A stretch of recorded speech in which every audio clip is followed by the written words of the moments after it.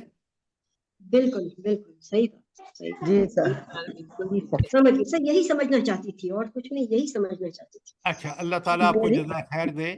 بس یہ سمجھنے کا ہمیں بڑا. میری جی سر میری جو یہ بہن ہے، یہ ہم روزانہ جو قرآن سنتے ہیں یہ اتنا تفصیل سے، تو ہمیں خود ہی سمجھ آ جانا چاہیے کہ قرآن کے ساتھ اور ہمارے دین کے ساتھ تصوف کا کوئی تعلق نہیں ہے. چلیں، اب یہ انہوں نے جو بات تصوف سنیں، انہوں نے کرتے بات ہیں. سمجھ لی، مان لی، اب اس کو چھوڑیں. کل آپ اپنے ہمارا ہینڈ بھی آؤٹ. کلیئر ہو گیا الحمدللہ. یہ سر جی میڈیا میں بہت ایک بات کی بات ہے. جو ابھی آپ نے آخری آیت پڑھی ہے، فَبِأَيِّ حَدِيثٍ بَعْدَهُ يُؤْمِنُونَ، یہ کافی ہے ہمارے لیے سمجھنے کے لیے. بالکل، بہت اچھا. اچھا، کل ہم نے وہ ہینڈ آؤٹ آپ سب پرنٹ کرا لیں، کیونکہ وہ بہت ضروری ہے کہ دنیاوی زندگی کے امتحانی پرچے، تاکہ ہم پورے قرآن میں جو انسان کو آزمائشیں، امتحان آتے ہیں، ان سب کا احاطہ کیا گیا ہے کسی درجے میں. لہٰذا کل ہم اس کو پڑھیں گے، سمجھیں گے، اور آپ لوگ اس کو پرنٹ کرا کے تیار کرا لیں. اللہ تعالیٰ مجھے بیان کرنے کی توفیق عطا فرمائے، اور مجھے اور آپ کو سننے اور اس پر عمل کرنے کی توفیق عطا فرمائے.